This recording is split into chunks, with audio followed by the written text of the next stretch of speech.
여러분, 지금 보고 계신 화면, 손에 쥔 스마트폰 아니면 그냥 책상, 이 모든 것들의 표면이 그냥 매끈한 면이라고 생각하시나요?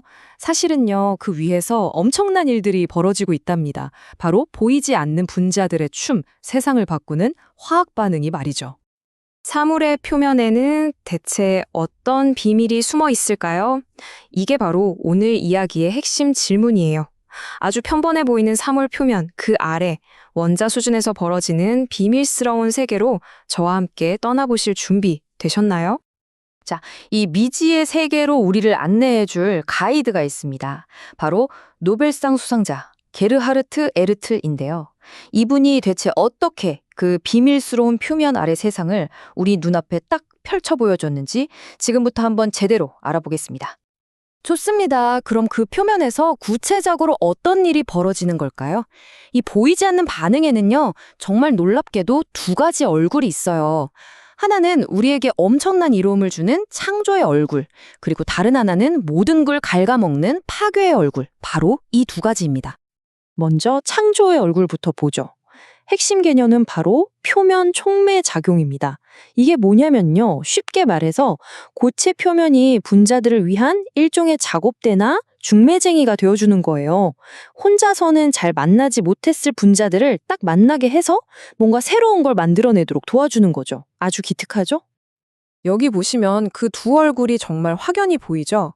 한쪽에서는 표면이 화학 반응을 도와서 아주 유용한 물질을 창조해내고요. 다른 한쪽에서는 반대로 화학 반응 때문에 표면 자체가 서서히 파괴되는 바로 부식이 일어나는 겁니다. 게르하르트 에르틀이 바로 이 창조와 파괴, 이 두 순간을 기가 막히게 포착해낸 거죠.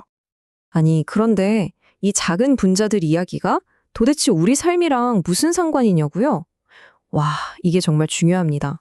지금부터 이 추상적으로만 들리는 과학이 사실은 우리 식탁, 그리고 우리가 매일 숨쉬는 공기까지 어떻게 바꿔놨는지 그 거대한 연결고리를 한번 따라가 보시죠. 가장 대표적인 예가 바로 하버 보슈법이에요. 공기 중에 널리고 널린 질소를 비료의 핵심 원료인 암모니아로 바꾸는 과정인데요. 이게 말 그대로 인류의 식량 생산에 혁명을 일으켰거든요. 근데 수십 년 동안 과학자들이 이게 정확히 어떻게 작동하는지는 몰랐어요. 그걸 마침내 에르틀이 그 모든 단계를 아주 세세하게 다 밝혀낸 겁니다. 이게 얼마나 대단한 거냐면요. 에르틀이 완벽하게 원리를 밝혀낸 이 단 하나의 표면 반응, 이게 지난 100년이 넘는 시간 동안 전 세계 인구를 먹여 살린 그 인공 비료의 핵심 기술이 된 거예요. 정말 엄청나지 않나요? 자, 에르틀의 연구는 우리 일상에도 아주 가까이 있습니다. 바로 자동차에 달려있는 촉매 변환 장치인데요. 이게 뭐냐면 자동차에서 나오는 아주 해로운 배기가스를 깨끗하게 정화해주는 정말 중요한 장치죠. 이 과정이 진짜 마법 같아요. 한번 보세요. 먼저 아주 유독한 일산화탄소가 이 장치로 쑥 들어갑니다. 그리고 이 안에 촉매 표면에서 마법 같은 화학 반응이 일어나죠. 그러면 짜잔! 우리에게 해롭지 않은 이산화탄소로 싹 바뀌어서 밖으로 나가는 겁니다. 이 모든 일이 우리 자동차 안에서 우리가 모르는 사이에 순식간에 벌어지고 있는 거예요.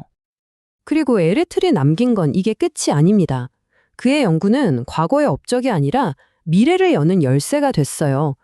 예를 들면 더 깨끗한 에너지를 만드는 연료전지 개발, 또 원자력 발전소의 안전을 위협하는 부식을 막는 기술, 심지어 방사성 폐기물을 안전하게 보관하는 문제까지 인류가 풀어야 할 가장 큰 숙제들을 해결할 실마리를 제공하고 있는 셈이죠.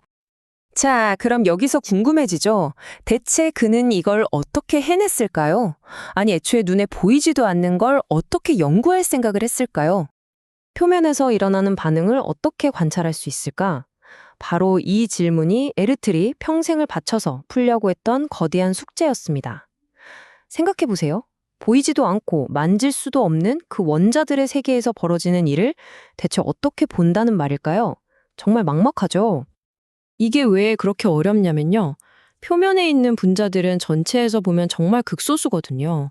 그러니까 걔네들이 보내는 신호는 엄청나게 약할 수밖에 없어요. 게다가 그 정보마저도 여기저기 흩어져 있고 단편적이죠.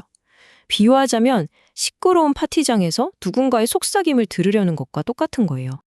바로 이 지점에서 에르트르의 진정한 천재성이 빛을 발합니다. 그는 딱 한 가지 방법만으로는 이 비밀을 절대 풀 수 없다는 걸 알았어요. 그래서 어떻게 했냐면 여러 가지 다른 기술들을 총동원해서 얻은 수많은 정보 조각들을 정말 끈질기게 모은 거예요. 그리고 그걸 마치 흩어진 퍼즐 조각 맞추듯이 하나하나 맞춰서 완벽한 그림 하나를 완성해낸 거죠. 자, 이제 마지막 이야기입니다. 이 딱딱해 보이는 기초과학이 단순히 유용한 걸 넘어서 정말 예상치 못한 아름다움까지 보여줬다는 사실 알고 계신가요? 한번 보시죠. 이 말을 한번 들어보세요. 너무나 아름다워서 다다이즘 예술을 연상시킵니다. 이게 어디서 나온 말이냐면요. 바로 노벨상 위원회에서 한 말입니다. 과학 보고서에 대한 평가가 아니라 에르트리 발견한 분자들의 움직임, 그 패턴이 마치 현대 예술 작품처럼 아름다웠다는 찬사였던 거죠. 정말 낭만적이지 않나요?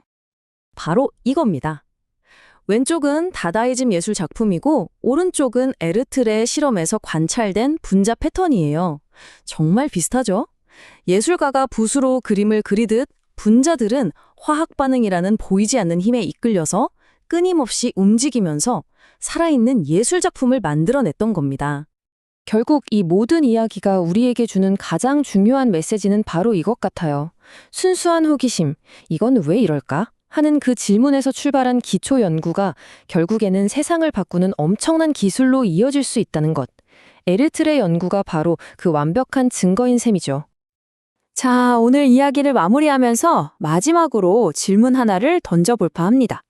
에르트리 표면의 비밀을 우리에게 보여줬듯이 지금 이 순간에도 우리가 모르는 또 어떤 보이지 않는 과정들이 이 세상을 움직이고 있을까요? 오늘부터는 여러분 주변을 한번 새로운 눈으로 살펴보시는 건 어떨까요? 아마 깜짝 놀랄 만한 비밀이 숨어 있을지도 모릅니다.